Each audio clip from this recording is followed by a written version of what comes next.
And we are live. It's another Freedom Friday. It's a very special Freedom Friday because it's the day before the July 4th holiday in the United States, the day in which many people drink Coors Lights, Budweiser, Michelob, light fireworks, and feel somewhat nostalgic about the fact of what a great country we are and how free we are and how free we've become. And Chevy automobiles and others run commercials that are, inspiring with great music and lots of patriotic theming and whatnot. But do we ever really stop to think through whether or not the nostalgia is warranted for people of color, specifically for Black people who at the time of the Declaration of Independence famously were left out of America's great promise, America's great and vaulted ideals? And the answer to many of us, of course, is no. But we're back for another Freedom Friday to talk about it. Welcome to our viewers and our listeners. Today we have a very special guest. As always, we have the incredible brother Sharif El-Mekki. Good morning, brother. How you doing? Good morning. Good morning. Freedom Fridays. I'm hyped. I'm excited. I'm fired up. Yeah. Well, we've been made better now because there's usually two of us. But today we have a guest that's going to make us better. Absolutely. That would make us sound like we're smarter than we actually are, which is great. And, that's no shame on you. You're incredibly smart, but I'm going to look smarter in this hour. But our guest today we both will. We have a guest today that you all should find on Twitter, and we will have her Twitter handle go by the bottom. But it's Mama Traylor, an educator, a school leader, founder of an independent school, and author of a book that we're all going to talk about later in this broadcast, and everybody should go out and buy and read. And if you want a signed copy of it, we might be able to make that happen for you. But we always want to welcome people to our show who can bring us so much information and wisdom. So good morning, Mama Traylor. Thank you for joining us today. Well, thank you so much for having me. I just hope that, as I told Sharif, I just hope I can keep up with you youngins. We are not that hard to keep up with. So, as a setup, before we jump in, let's just say today is July 3rd. It's the day before the big holiday, as I said. What's going to happen today for Black America is that people are going to pull up Frederick Douglass's famous speech around what the 4th of July means to the Negro or to the slave. They're going to talk about the fact that it's one of the best speeches in the history of oratory, of American oratory, probably in world oratory. And it is stinging and biting. And it's a shame that the main point of that speech still holds true today, in my mind, in my estimate. If people don't know much about it, which, I hope that you do know a lot about it, please go read it and even listen to it on Facebook, or I'm sorry, on YouTube. You can listen to it.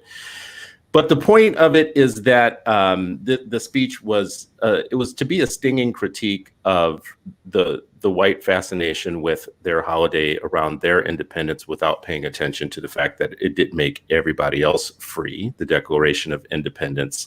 And here's a few facts that we should ask today, because history is only good if we observe it, learn it, understand it, and then use it for some sort of real purpose moving forward.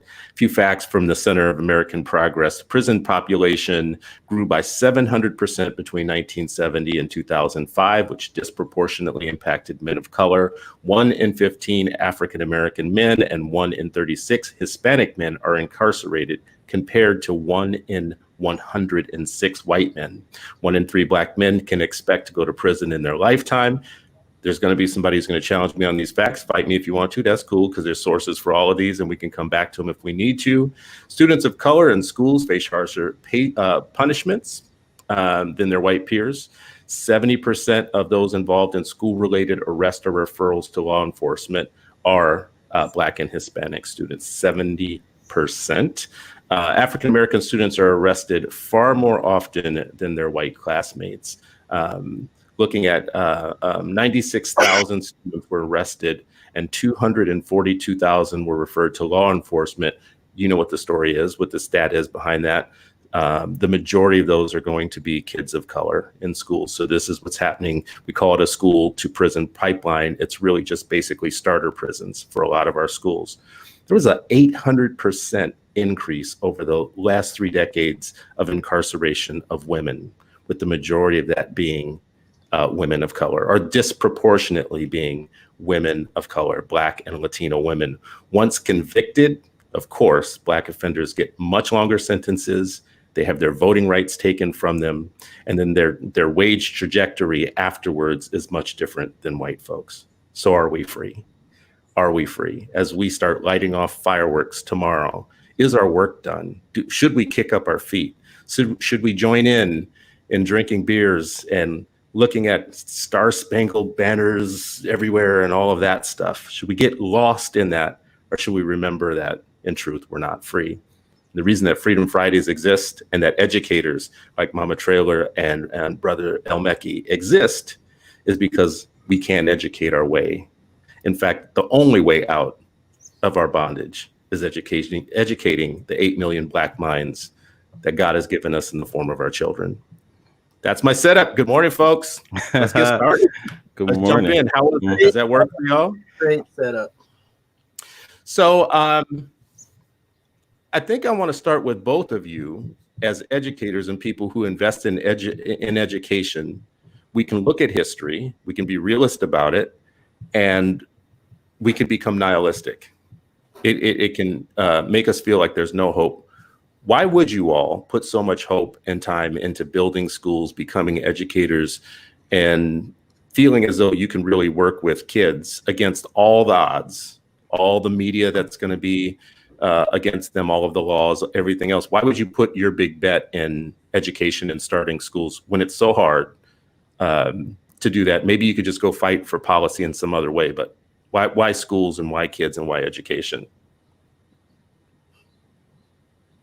Go ahead, Sharif.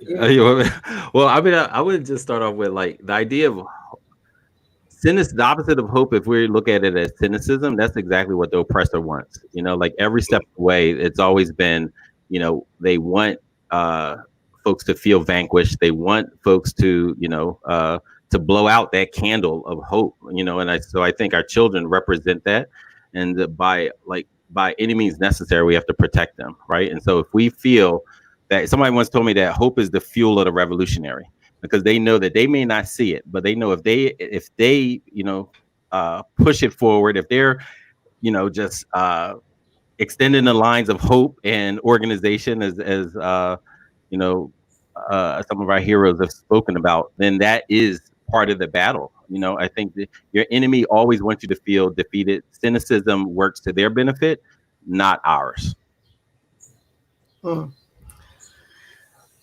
You know, one of the things that I think I want to say is that, you know, you talked earlier about history. And one of the things that I always say is that a lot of people think history is about the past, but I really think history is about the future. Mm-hmm. And hope is about the future. Mm-hmm. Because without hope, there really is no future. And kids sit right at the beginning of that. You know, kids are our connection to the future.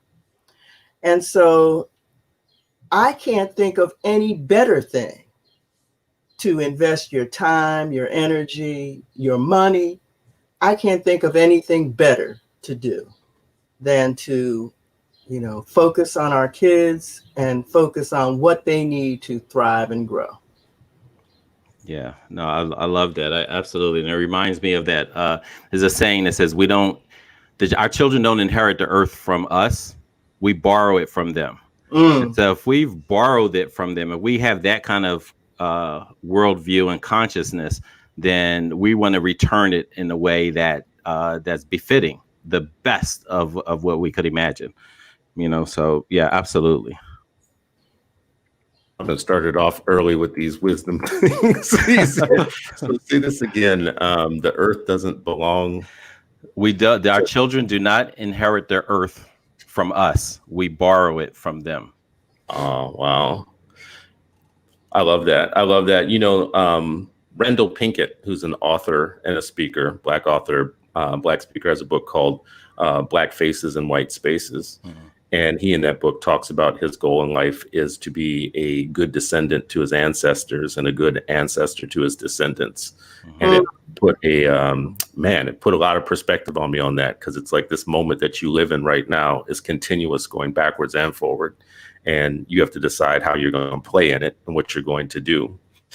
I bring up the nihilism thing a lot because it is so easy. I mean, we are witnessing right now the eruptions of people's simmering grievances that are hundreds of years old in the form of George Floyd protests, in the form of, oh my God, I can't believe every decade, every 5 years, we're going to have another one of these large eruptions based upon the brutality against one of our people.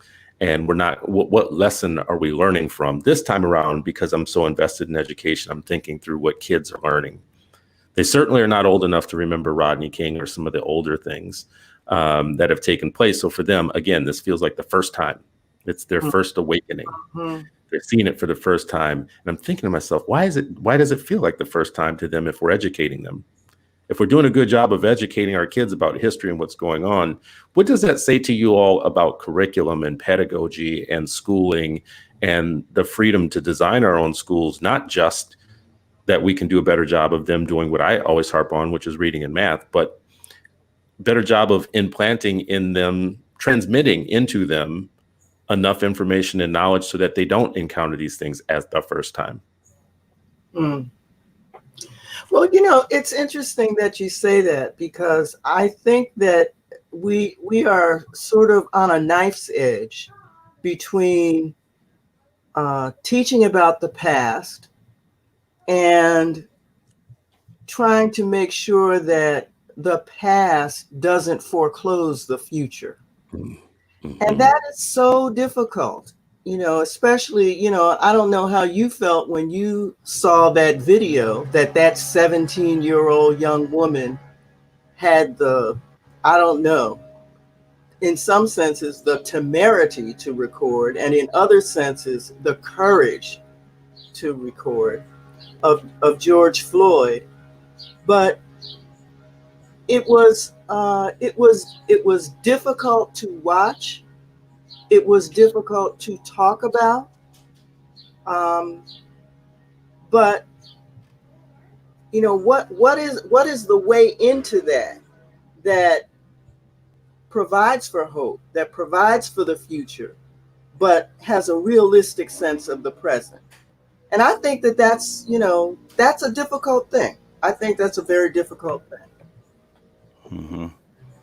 No, absolutely. And I think it goes back to, helping students connect the dots.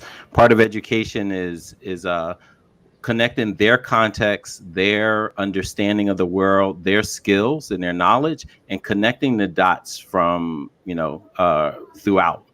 And that, I think that's what, I think too often, if we look at, children in education, if we look at them and, one of the educators talked about this idea of, if you look at children and think you're filling this pail instead of igniting a fire, then you're not doing a good job of educating them. And I think too often we're trying to fill the pail without recognizing that they have things, they know things, and they just need help connecting the dots, right? And that's why we say, like, when those scholars die, it's like burning a library to the ground, right? Like it's that idea, like there's so much context and understanding. And when we talk about these quotes about standing on people's shoulders, it means something. It means that the person that's standing on the shoulder should be able to see further.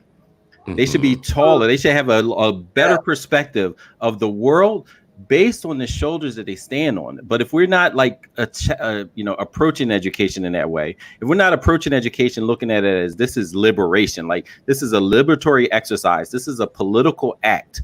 If we approach education like, oh, it's a job, then we're going to fail to see all the connections that need to be made, right? And so when like James Baldwin talks about like history is not in the past, it is the present. We carry our history with us. We are our history. And if we pretend otherwise, we are literally criminals. That's what how Baldwin described what Mama Fasaha said about, the future and our children. Like, that's what it reminded me of. And so we have to recognize that our students are they're the ones that's going to win the battle. So you're going to prep them to win, or you're going to, not. That's the choice that educators have to make. I mean, that's so deep. It feels like there needs to be a more, when I think about what you and I've talked about, Sharif, about the Jewish population, the Chinese, the Koreans, who have other forms of educating their kids, not just in school, but outside of their school, and they are transmitting into their children thousands of years of culture. I mean, if you think about the Jews and how, like, you're 13, 14 years old, and you're able to start translating things through yourself that are thousands of years old about your people and your culture.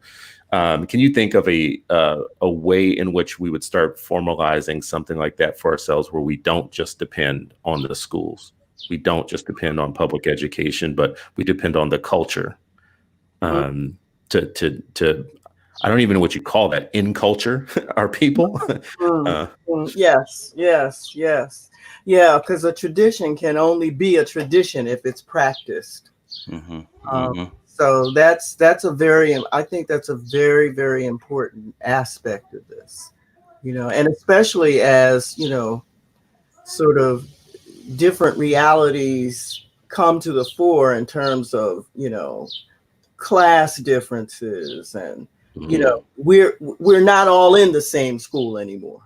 Okay? It's not, Black culture is not all just like a one-room schoolhouse. That's a really good point too. In thinking about, I've tried to make sense of what this means, that 50% of Black kids are in suburban schools now. Yeah. So 50% are in urban, 50% are in suburban. Those are different existences. Those aren't the same exact thing. And if we didn't have some sort of out of school movement around culture and education with our kids, they will be getting wildly different, I think, results and outcomes. And actually, I don't know that you're getting, because now that we have 50% in the suburban schools, I don't know that that means that they're getting a better education either. Right. Exactly. Yeah, growing up Black in school is a thing. Just like growing up being Black in America, whether you're in a suburb, rural, or urban, it doesn't mean that you're free. And so we should understand that context exists for children as young as 3 or 4 years old, where they start experiencing teachers' racial biases, principals' racial biases against them. 3 and 4 years old, like your babies. They're already experiencing that, regardless of the school type. And, last week we talked about this idea of detox centers, for this out of school time, and like whatever context that your child goes to school, like, how are you, how is the community responding and supporting and buffering, both as an armor and a shield, as well as tools, for these children to navigate being Black in the world, being Black in America, particularly. I think it's so amazing with how much we talk about trauma in schools, and how much of a trend it is of educators, white educators included, but also a lot of middle-class Black male, Black female educators in the systems want to talk about the condition of the children that come into the schools. And I think that's important, but I do think that if we spend 95% of our time talking about the condition of the children, and we spend 5% of the time about the traumatizing effects of putting Black children into a school system that doesn't love Black children, right, we will never get to the meat of the problem, right? I mean, we're gonna, and then if we turn them over to educators who themselves are reading books on weekends to figure out what it means to teach Black people and Black children or whatnot, I mean, you laughing, Sharif? You don't want me to go down this path, bro? Because some of them not even read the book; they read the excerpt. They're reading the Twitter thread, and they're like, "All right, I got it now." And some of them are going to lead professional developments in the fall for folks, Well, wait a minute, because you know what I'm thinking? I'm thinking, oh man, I am so glad that they're on the weekend reading something about. Wow. So you all are complaining about the glass being half empty. Hey, that looks half full to me. But I mean, I understand. Here comes the optimism. No, listen. We would have like these you know, when I was a principal, we had opportunities to have professional development, like shut everything down. Kids went home early just so we could have professional learning communities where we would wrestle with things. So one week was around content so that you were, you know, deepening your understanding of whatever it needs to be taught, and what was taught and what was not gained. The following week, we would really wrestle with race, class, and privilege. And you know what, there were times that, you know, that I would talk to educators around the country, and they're like, hey, we might do that once a year, we might do that once a quarter. And many school leaders and district leaders and school board members don't even want to talk about race, class, and privilege. You think about like what happened in Ferguson and the uprising and the challenge to white supremacy that was going on. Teachers down there were told by their supervisors, do not talk about what was happening down the street. Do not talk about what's happening to these students. Like, that's an absolute outrage. Just as Baldwin described it, that is criminal.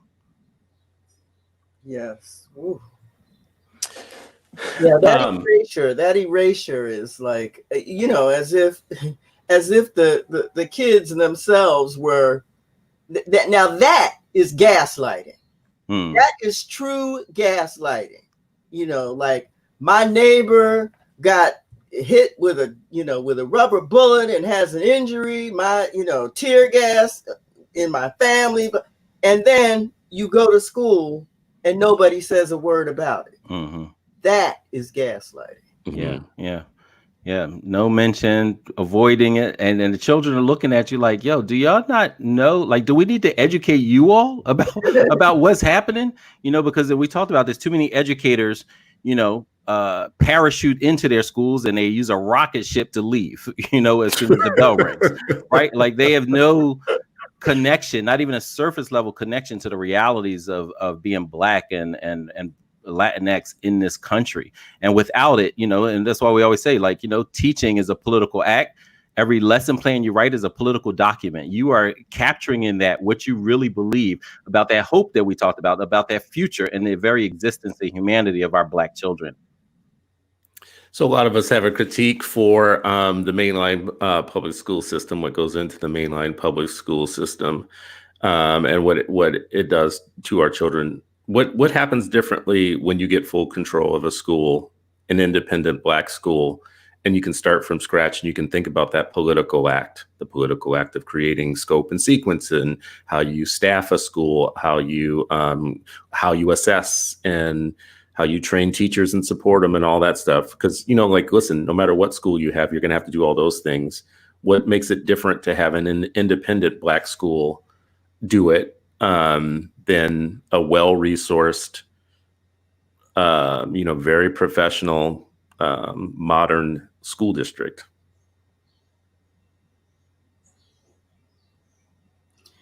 Musasa, and just you know, you raise hell raisers, like fearless. You know, Audre Lorde said, I am deliberate and I am unafraid. Like, so you start like schools like Nitham Musasa, you have whole generations that try to be deliberate and are absolutely unafraid. I mean, what happens though? Like, you talk about the school a lot, Sharif. All the time. Many of us, I'm almost 50 years old, and it's still like, if I had to put one thing outside of my parents that, you know, just politicize me, you know, help me understand the history and connect the dots to the future, to give me that hope and belief in children and active defiance, it's that school. It's embedded in the schools, you know, and what Mama Fasaha and her team were able to create. Like, that's, to me, that's legacy. You know, that's legacy. Behind my question. So, like, you on the 8 Black Hands with us, right? You're one of you're 1/4 of the 8 Black Hands. And shout out to the 8 Black Hands. Y'all want to mess with Black children, you're going to catch these hands. So shout out to the 8 Black Hands and the 8 million Black children walking into schools every day that are not prepared to help them reach their highest potential. That's our thing. So, but you're the most peaceful, well-adjusted, peaceful warrior out of the 4 of us. We still got problems, the rest of us. So you came through a school like this. You talk about it all the time. It sounds like the Afro-educational Disneyland of educational experiences, right? Experiences. Maybe Disney's the wrong way to put it, bro. Yeah, like, I I wouldn't may say not be the Disney. wrong way to put it. I get it. The rest of us got some issues, bro. We came through something different than you did, right? And so what I'm thinking to myself is, I want my kids to have more of whatever it is that you got, but for some reason we don't have it in wide supply. Even though at this point in history, all the negative stuff I said about our statistics, Black people are the most capitalized we've ever been. Yeah. You know, we got the most money we've ever had, the most access to information we ever had, the best cars we've ever had to drive, right? The best accesses to brunch. Some of us are even having a diet. So why is that type of schooling you had not in more supply? Yeah, I think about that a lot, actually. Like in the early 1970s, which was when, we developed Nidhamu Sasa. First of all, it was a different time. Okay, it was a different time because one of our primary sort of social goals, and when I say our, I don't mean just like me and my posse. I mean all of Black people. We were all focused on, okay, what are we going to do to get ourselves out of this? And one of the thing that we came to was institution building as the highest priority, as the thing that we really, really needed to focus our attention on, devote our resources to. We needed to get involved in that.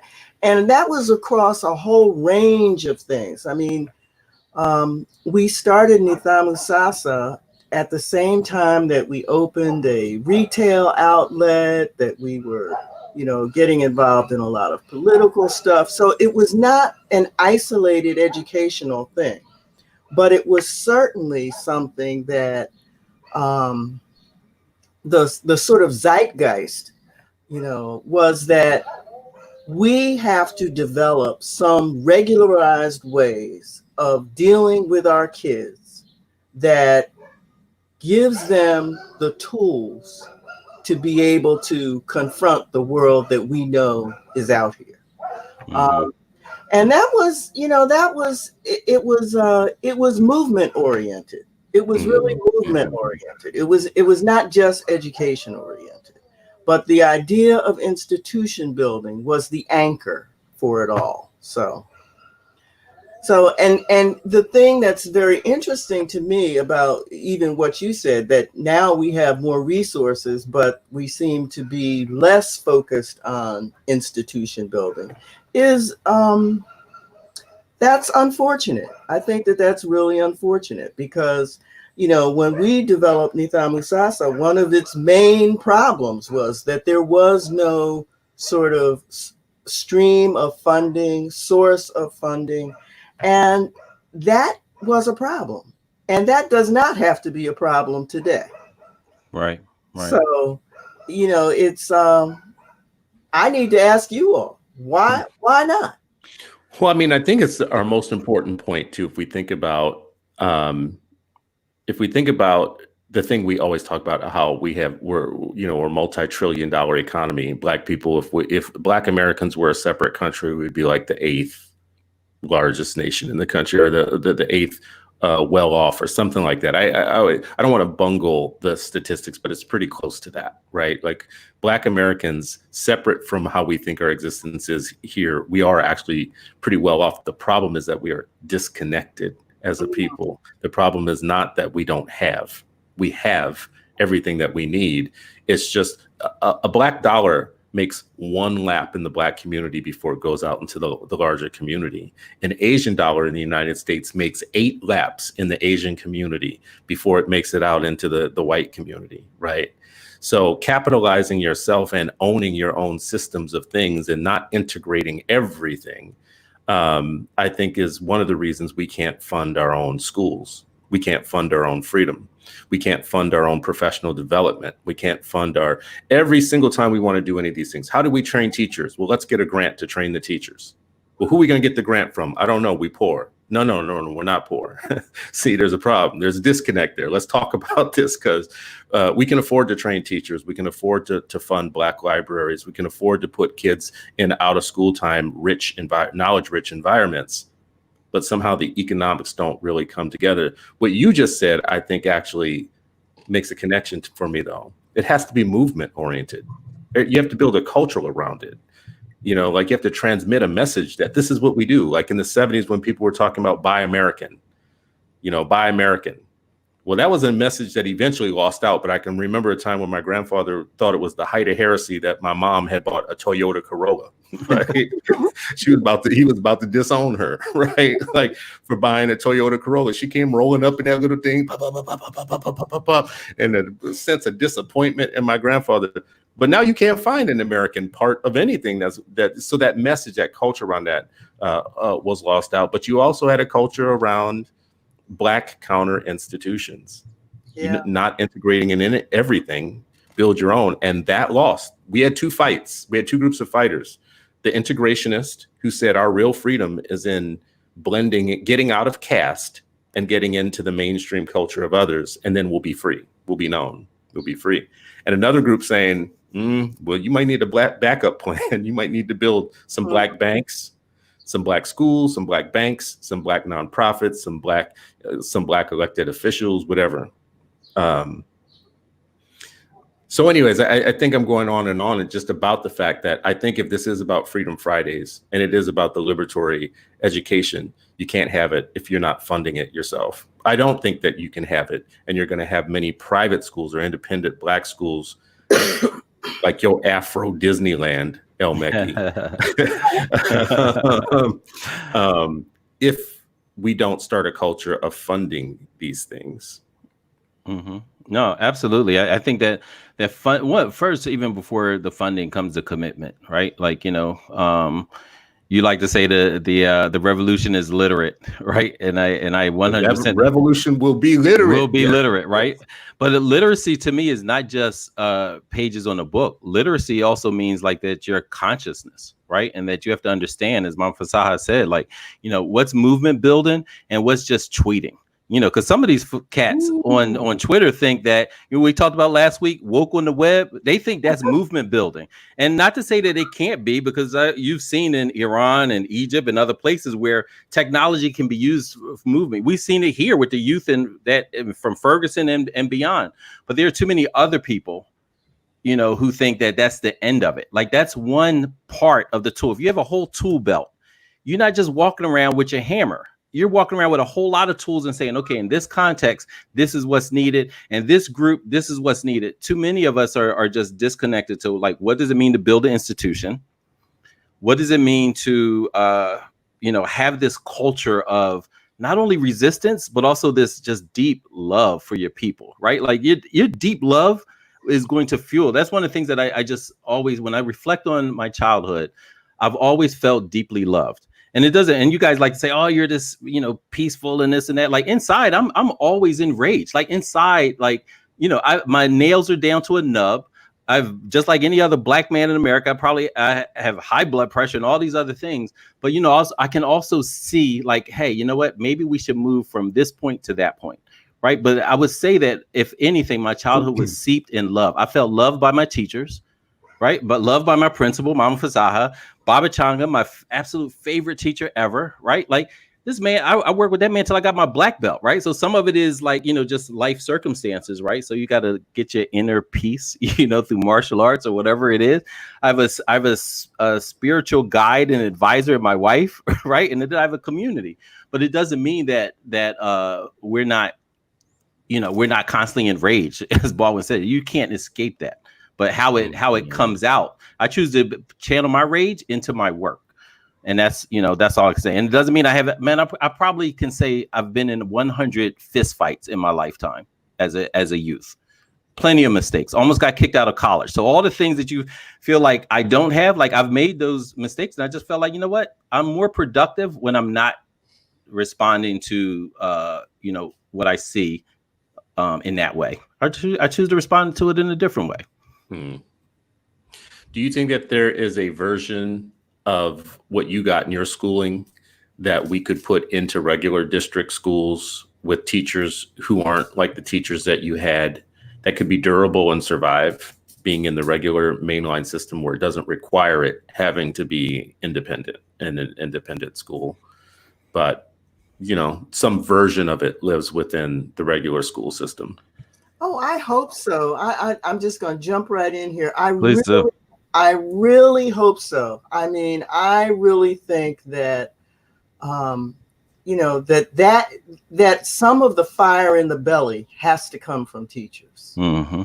You know, and I think that the purpose of the movement around them is to put the fire in the belly. You know, and I really do think that that's so very important. I think some of the work that you're doing, Sharif, around, you know, preparing Black teachers, and, you know, I just think that that's essential work. And I'm only sorry that more parents are not able. And when I say able, I don't mean have the capacity to. I just mean that, you know, they may be too distracted to or whatever, but to really be the cheerleaders for that kind of effort, you know, because people need to know not only that it's important, but that the public out here thinks that it's important. Yeah, that collective accountability piece. And Ayanna Traylor Mahmoud, my classmate and Mom Fasaha's daughter, made a really important piece in there. She talks about not only those teachers, but the teachers who are not. She said, like, her kids make their teachers better because even the students are holding them accountable. Like, no, that's a lie. You saw that video a couple of years ago where that kid wrote this, like, no, this is a lie. It was like in 2nd or 3rd grade to his teacher. You know, teacher wrote like something about some nonsense about Christopher Columbus. This 3rd grade is like, that's a lie. You know, the teacher gave him an F, but, you know, and then the parent was able to come in and advocate, right? That child was being raised well.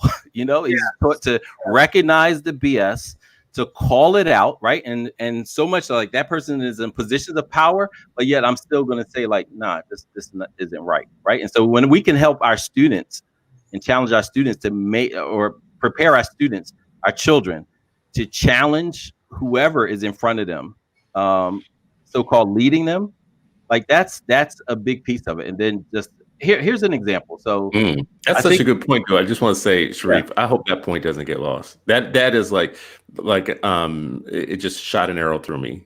Preparing our children to actually help their teachers be better too, because literacy starts at home. If they're getting some of it at home, they can challenge when they hear BS. And when you said it, it resonated because, you know, you know my father. He had you something. My dad, right?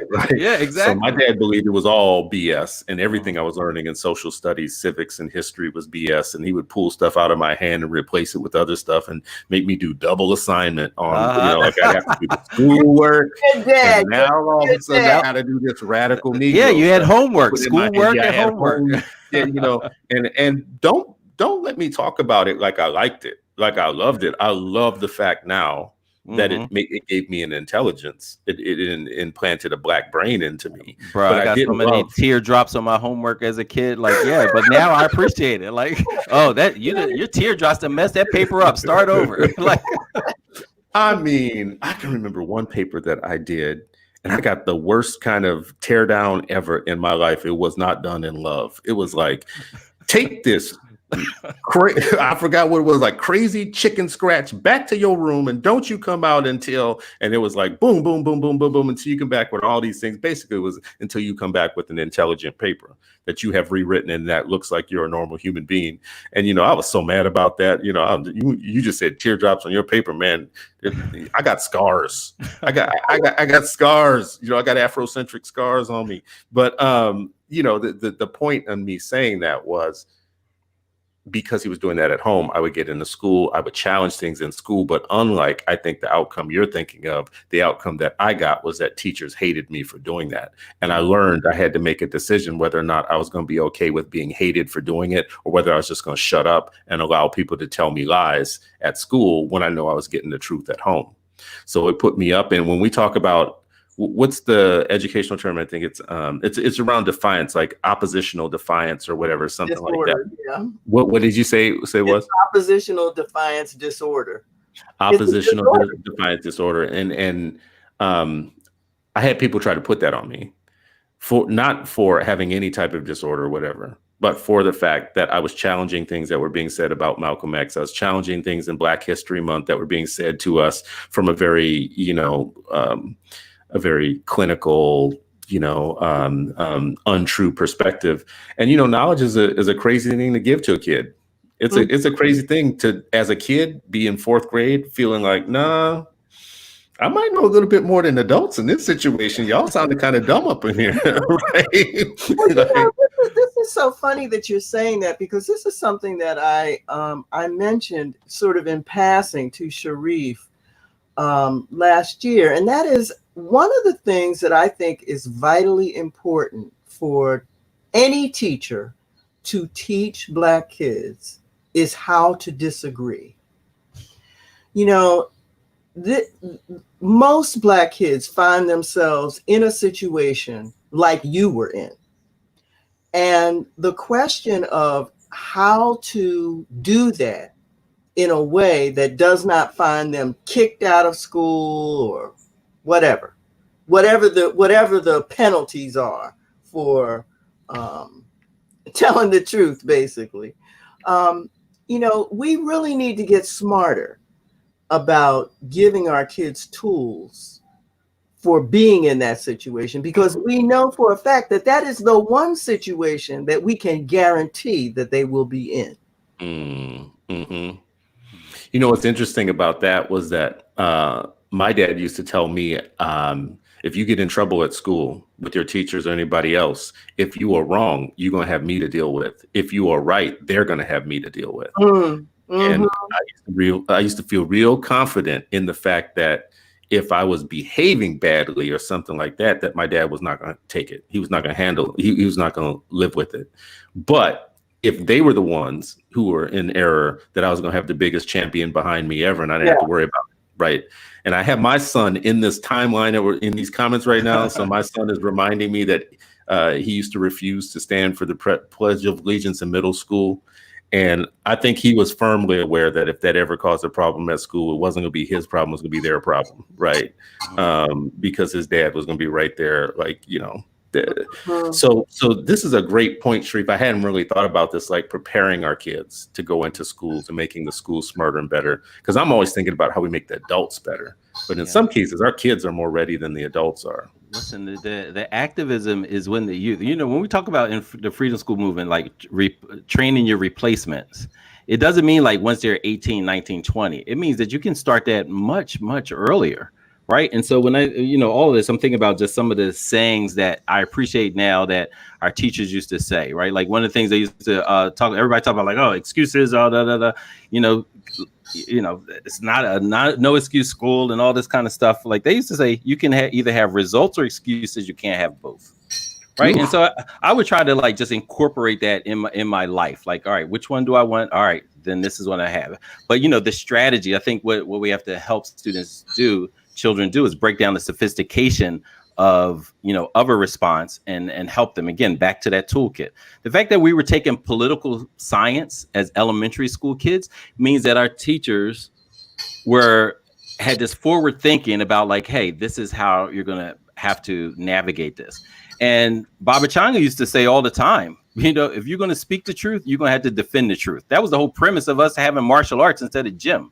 Like, you know what? Like at some point you might have to defend yourself because you're out here speaking the truth. I'm not talking about like towards teachers as a child. I'm just saying like just in general. Right. But I think those lessons are really important. I don't know if I, like, again, connecting the dots. I don't know if anybody connected the dots, or I was also kind of hard-headed in some ways as a child, like a lot of children. But that stubbornness has now translated to determination, so to speak, but it might still just be stubbornness. In high school, it was my first time experiencing, like a regular public school. And I had one particular racist teacher, Mr. James. Like he was racist. All the students knew. I didn't know, necessarily every time I spoke out or something, I ended up with a D in English. And I'm like, yo, I never had a D in English. And like, I can teach you about this book. And, and I'm like constantly saying things in class. And he ended up giving me a D. After that, I started like just trying to, exert power, like just try to bully him, you know, and which was not the right response. My cousins, the year or two later, they did a walkout on this same teacher. So the person that I was accused of locking in a closet, I didn't, but people, you know, the adults accused me of doing it. They did a walkout at Overbrook High School and just said, we're not going back inside the school until that man is dealt with. Mm-hmm. Their way was way more effective than mine, you know, and the district ended up removing him. Wow. And he ended up just resigning, right? Like, so they were more effective. They connected the dots, or somebody helped them connect the dots, where I was just acting out of rage. Mm. You know, I think about the numbers. I don't know what the numbers are. I'm going to look this up after this show, but the numbers of Black children that are designated as EBD, which is what? That's emotional behavioral disturbed or disorder, and ODD, which you just told me was oppositional defiant disorder. I do know in our Twin Cities schools, when we looked at all the discipline records, it was the white kids were all in certain categories, but the Black kids, there was a large amount that were in EBD, which was the emotional behavioral, disturbed or whatever. And, you know, people looking into that in our district came away with saying, like, that's just a catch-all thing. Y'all just throw that label on somebody and then you can put them in different rooms in different places. I wonder how much of that nationally, if you were to count up all the students that are fitting into that portion of public education that need to be rescued, how much of that has to do with what we're talking about right now, which is kids who are actually not unhealthy in some way, shape, or form, who have a healthy resistance to an oppressive school system, right? Like, I mean, if you're in opposition, if you're in an oppressive situation, the most healthy you can be is to be non-compliant. Right. Man, I mean, yeah, you're taking care of yourself and your mental well-being. Yeah. Right. Yeah. Well, Yeah. I mean, you've noticed the first thing you've went, this is some BS, right? That's the first sign that you are healthy, is when you were able to look around and go, oh, no. See, there's a problem here.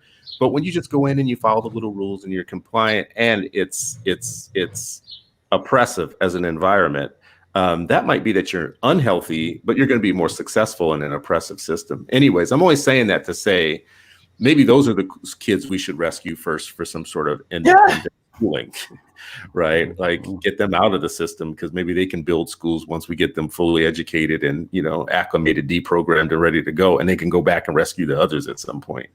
Go ahead, Sharif. No, I was just going to say it's interesting. I've heard from several teachers who say that this virtual distance learning, some of the students that struggled the most in school are, you know, some kids are just opted out. Like, hey, we didn't have a relationship with you now.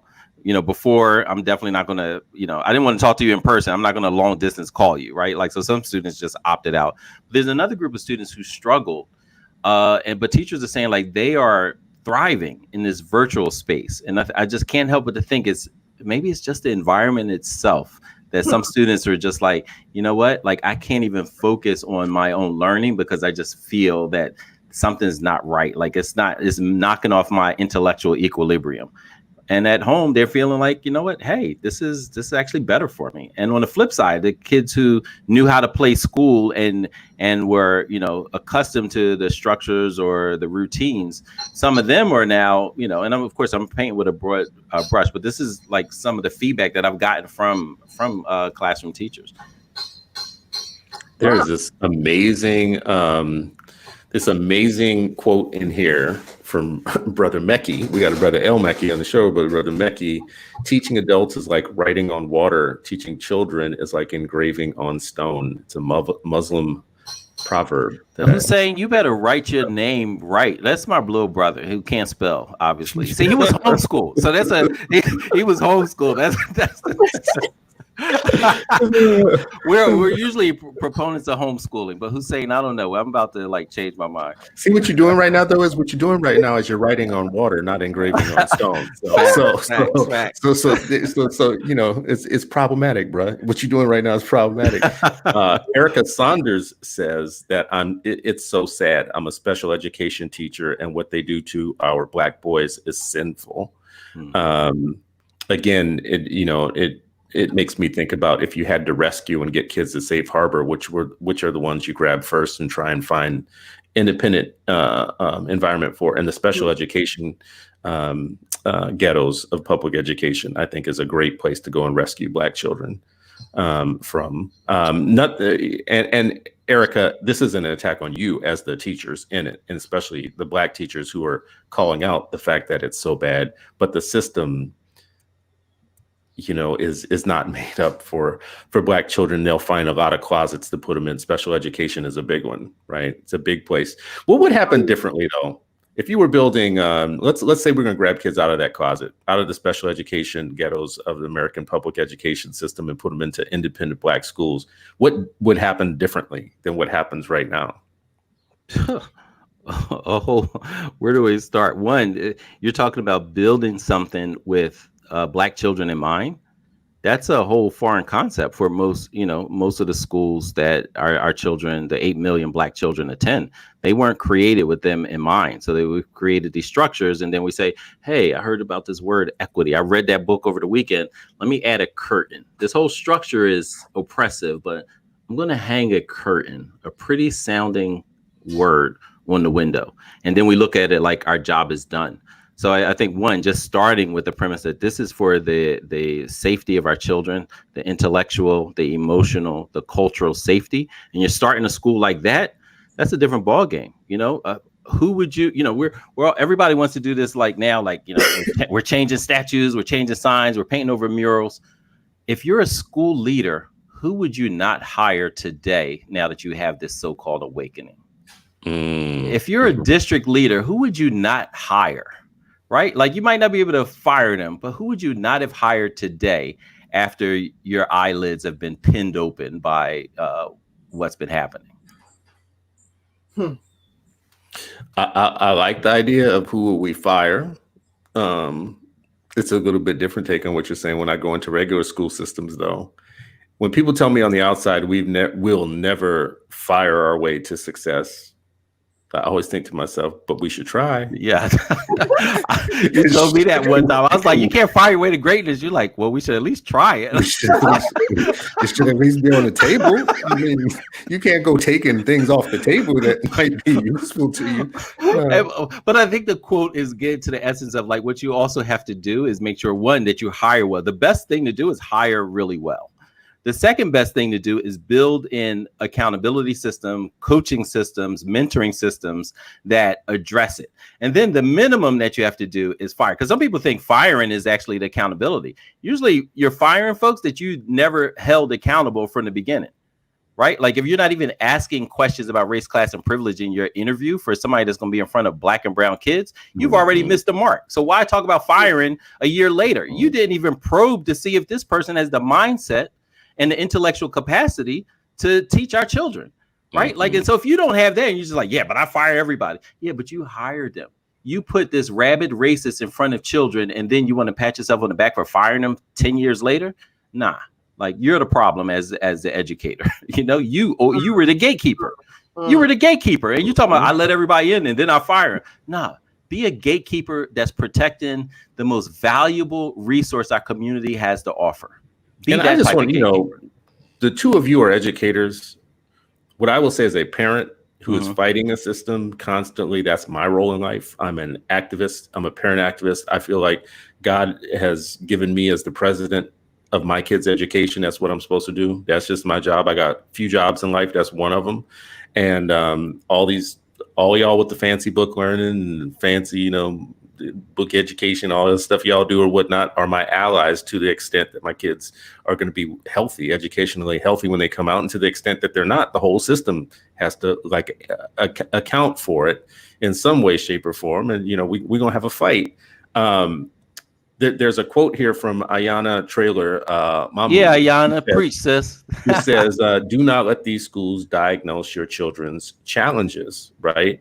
And when we were just talking about firing, you can't fire your way to success. Teachers try to fire their way to success. They fire our students all the time. They fire our students out of the best classrooms. They fire our students out of the best programs. They fire our students out of rooms where they just don't want you because they don't like the way you talk, or they don't like your attitude, or they don't like the way that you don't respond the way that they do. They are firing our kids left and right. And that's why you have educational ghettos within the system, where we have large populations of children at the bottom of the well, and all the little pristine areas of the public school system. Let's not be silly about this as parents. You know where your kids are going when they go through those doors. If they're going left or right or up or down, which floor of the building they're going into, which classroom and whatnot. And that's all based on educators firing our children constantly, right? Mm-hmm. So if we want to get our children rehired into greatness, as parents, we have to be advocates and activists, and we need people on the inside who are going to work with us as co-conspirators or whatever you want to call it. And if they don't, to the extent that they don't, it's got to get real savage. It's got to get real medieval, real quick, because I'm ruthless only about one thing. And that's the fact that I'm going to die with my children knowing that I did all I can to put them in the best situation so that when I'm gone, you know, they got something to fight with and to work with, right? And if, you know, you said that as parents, you know that. And if you don't know it, you should. Mm-hmm. You should know where your kids are going. And you may not know what to do about it, but I firmly believe that little feeling you have in your gut about there's something not right here, that really needs to be paid attention to. You know, they try to put us to sleep on that feeling. When you feel that, you trust your gut. I think that's the best advice I could tell people, because oftentimes when folks do a school visit, when they're looking for schools or whatnot, they will say things like, I don't know, it just didn't, there's something that just, I don't know. You know, and my thought on that is trust it. Trust your gut. Because there probably is something in there that's not good for you. I asked earlier what you thought that could be done to implant things in the system that are stable and durable that come out of the independent school movement that you have, because I actually do think the end goal is to get control of the systems ourselves back again, but I don't think that's going to happen anytime soon. I think our kids are going to be in these 14,000 school districts, these 90 to 100,000 schools with these 3 million teachers who weren't trained for them or to help them. That's just where we're at right now. And that's what it's going to be next Monday. And that's what it's going to be 10 years from next Monday too, in my mind. I hope that I'm proven wrong, but I'm just predicting if I had to bet on something. So that being the case, what is it that you think as a countercultural message, goal, aim that we do to make sure that that system is getting better for our kids and that they're getting more culturally realistic inside those schools? On the spot. See, good one. I love it. I love it. People in the comments who are watching, put something in the comments if you think you have an answer to this question. What we do for the regular schools, regular school districts, to make them better on everything we just talked about for our kids. Yeah, I mean, I think one piece is just being super vigilant. Fighting for what can we, like, we can't stop fighting. We can't relax at any point. Like, we don't have that privilege. Everyone's talking about white privilege, but one of the things that Nina Simone talked about, I believe, was and she was asked, like, what is freedom? She was like, freedom is operating without fear. That's such a privilege to operate without fear. Like, and we don't have that. We need to acknowledge, like, if you move to the suburbs, you still have that fear. If you move to wherever, you still have that fear. So that idea of vigilance, right? Like, I'll give you an example. We have the Philadelphia Black History Collaborative, right? And they've been really working to further Dr. Robinson's work on a culturally affirming and sustaining curriculum for Black children in our schools. And he wanted that, I think, pre-K all the way through 12th grade, right? Where they would get every year. Finally ended up being, 10th graders take the Black History course, most 10th graders, not all of them. But then what you have now is, so you have this curriculum, but then you have teachers who may not necessarily buy into it. You have right now white teachers teaching the Black History course in Philadelphia schools who don't buy it a lick, right? And Dana King talked a little bit about that a couple of weeks ago, about like how she would interview students to find out whether they stuck to the curriculum or they just like this is whatever. It's just a course, not that this is a political act, and we're going to help make sure that people are aware. So I think the first thing is vigilance.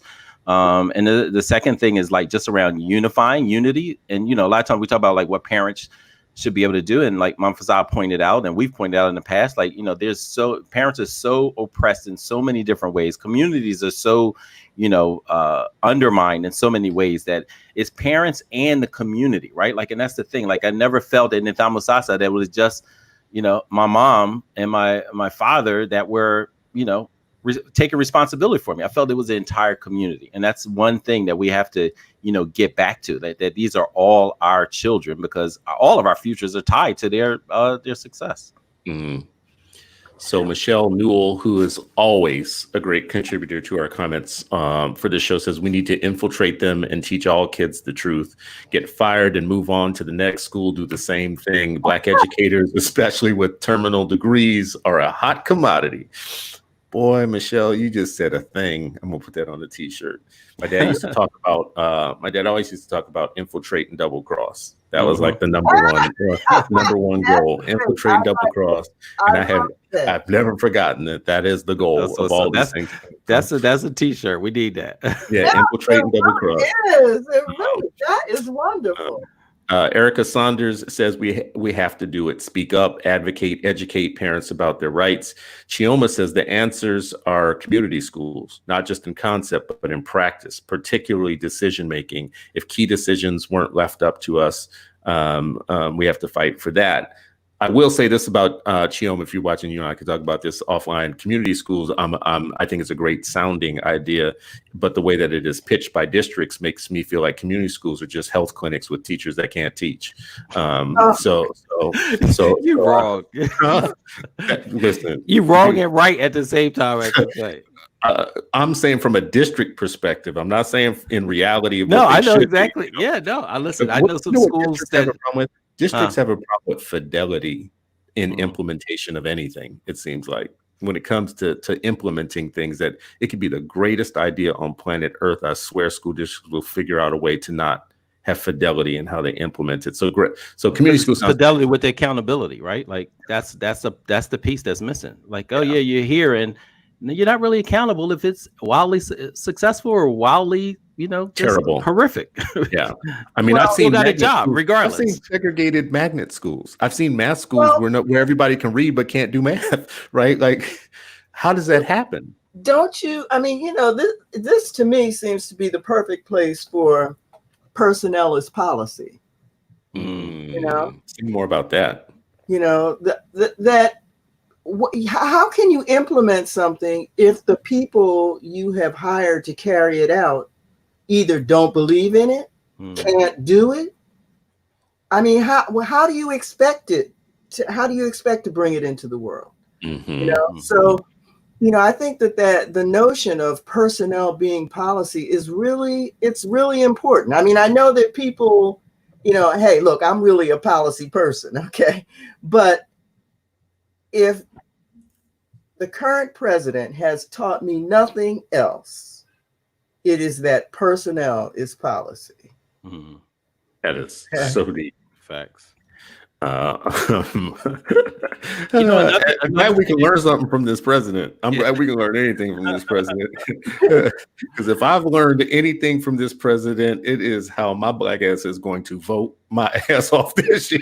That's all. I am sorry to be crass about it, but this is what I've learned. I have learned like there is nothing more important on that day than getting up and actually casting that vote. Go ahead, Sharif. I saw you jumping. One other thing, when Frederick Douglass was asked kind of a very similar question, we talked about this last week. He said, agitate, right? Like, stop advocating for stuff and agitate for the change that's needed. But then, the other thing, like Dr. King talked to, somebody asked him, oh, what should we do? He said, pick up a pen, right? And so some of the things that we can do is like what Mom Fasaha did, like write a book, right? Like if we know that there are the history of our people, our women, and you talk about like just the skyrocketing, prison rates and dropout rates. We talk about the black male, black man, black boy often, but the black women as well. Malcolm X said is the most disrespected and oppressed in this society, right? Like, so one way of resistance is to, highlight, shield, take off the cover that was used to hide and uplift and shine the light on it.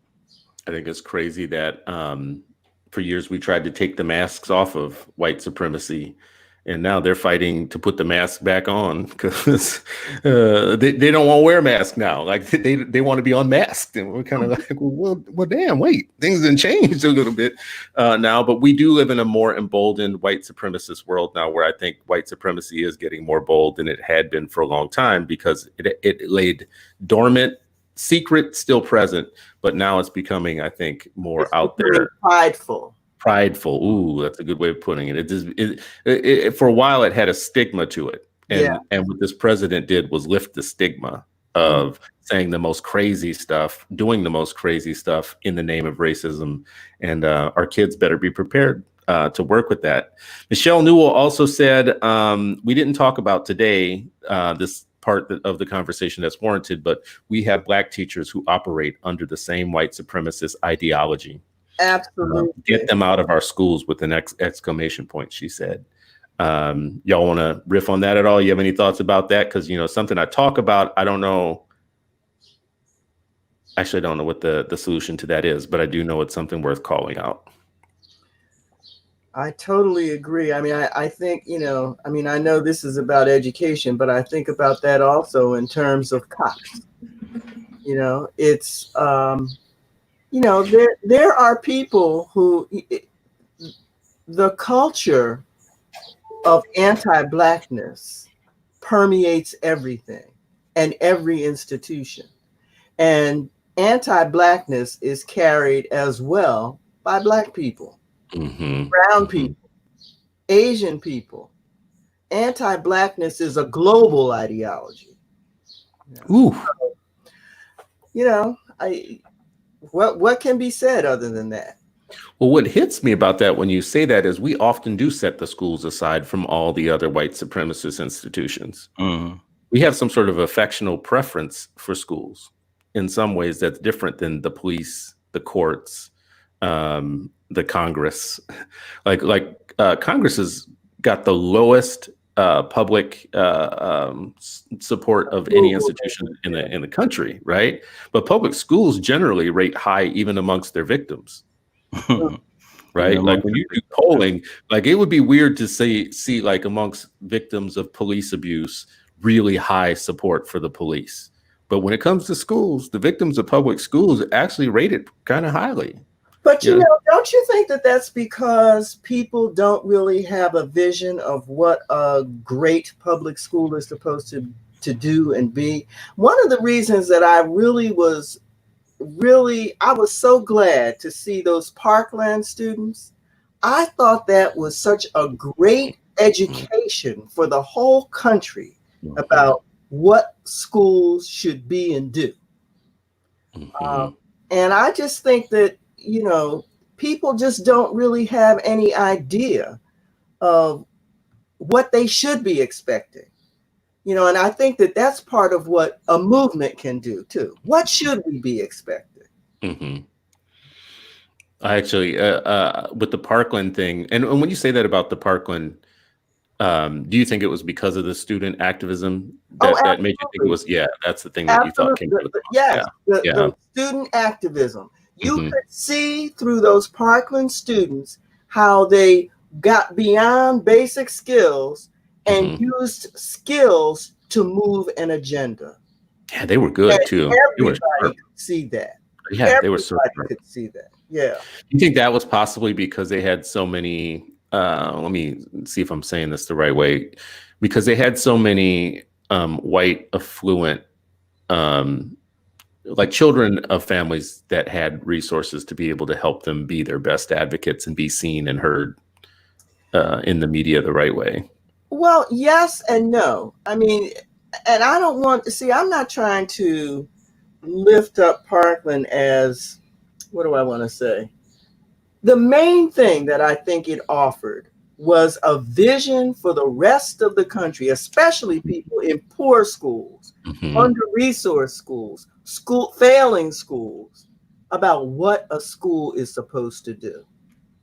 Okay? In times of trouble, in times of extreme trouble too. Yes. Yeah.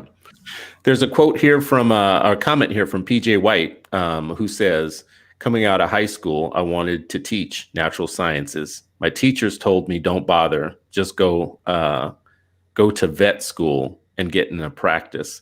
Now I feel that was a slight. This kind of reminds me of if there's a word of missed trajectory. My mom tells this story in her high school, that she picked all these kind of science-based courses and she was interested in all these type of things. Her counselor rewrote her entire schedule and she came home with band and home ec and all these other things in her thing. And he had told her that, you know, Black people, especially women, don't go into these things, you know, kind of like calm yourself down. And my grandfather marched her right back down to the school, and they had a situation. I'll just put it this way. They had a situation with my grandfather that resulted in her getting her other school schedule back again.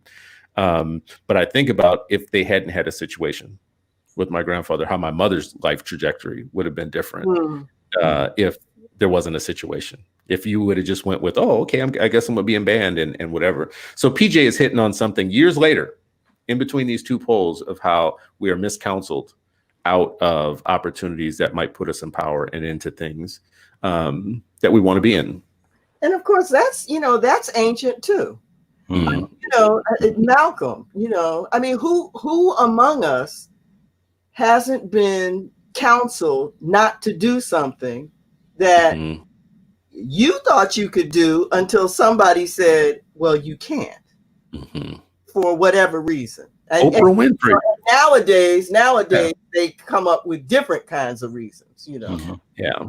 Which makes us, I think, actually better in some ways to be. I just said Oprah Winfrey, but the number of successful Black people that are successful in something where they were told they would not have been successful in it, just made in them the strength of the African spirit in them was to be their God selves and outdo. And you know, people told Oprah Winfrey, "You'll never be Barbara Walters," and she was like, "Bet." She's like, I sure won't. I'll be the so you can be what you want to be. Barbara Walters can be whatever Wawa wants to be, but she ain't gonna be a billionaire. So let's do this thing. Well, listen, we're coming up on time. Well, we've come up on time. We still have a lot of people who are still with us all the way up until the end. So that tells me the power of these type of conversations and the life-giving strength of dialogue and conversation that we can have about these things. Any final words that you all have in terms of we're going into a holiday that is based upon the independence of the Declaration of Independence in our country from oppression and from tyrants and dictators and from people telling us what to do and getting in the way of our pursuit of happiness. But that was the Declaration of Independence, not for us necessarily. And in this conversation, I was hoping we would gear towards pulling from history, pulling from our own scholarship and theology within Black life to talk about how freeing our children really means putting them in situations where they can learn themselves, learn the world, and they can actually fight when we're long dead and gone, the way that we need them to do. That is our Declaration of Independence. Any final words that you have about Black independence in schooling, Black independence in education, and what we give our kids in terms of educators to prepare them for that next world? Yeah, I'll start off. And Fasaha, in your closing statements, if you could also talk about They Carried Us, because I think that's a really important lesson, not only for students in schools. It should be in all classroom libraries and part of courses, but just for adults as well who just are unaware. And if y'all can do that in Philadelphia, there should be people who are doing that across the country. But I would just say, you know, part of, you know, Chris opened up with talking about Frederick Douglass's, you know, famous speech. And one of the things, you know, that he said that we've heard other people say throughout our time in Americas in this context is that, you know, oppression makes a wise man mad, right? Like, and so that oppression, you know, that still is represented in all of these institutions that people should not. When talking about like Disneyland, that's how people think about their schools. Like, oh, you can just become a teacher and a principal, and then your racist scales just drop, magically fall off, right? Like, and we know that's ignorant. That's an ignorant way of thinking. That doesn't happen. It only happens with hard internal interrogation and collective accountability. And I would say, you know, I agree with Ayanna not allowing, you know, this idea of like, let's diagnose the schools. and let's see what symptoms are manifested in our children, because of the diagnosis that we came about. And lastly, I would just talk about, double down on what Mama Fasaha said about movement, being movement oriented. And even if you feel like there's no hope, there is hope. Like, so if there's a book, if people can read Deep Like the Rivers, and they talk about like how enslaved Africans educated their children and each other in different ways, secretive ways, right? And it's like the knowledge was deep like the river. If they can do that, right? Because it was hundreds of years before they could even see they would be liberated, if not freed. If they could do that, then we have no excuses, and we can have results or we can have excuses. We cannot have both. So let's shoot for the results. I want to just say, well, first of all, they carried us. I don't know whether, there we go. Yeah.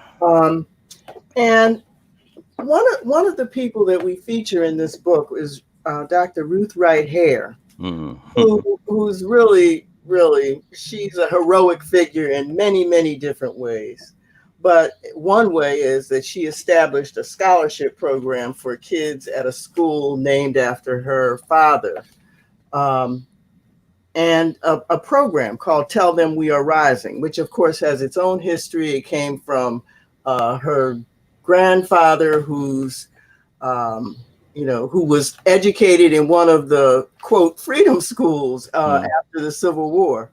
They didn't call them freedom schools, but freedmen's schools.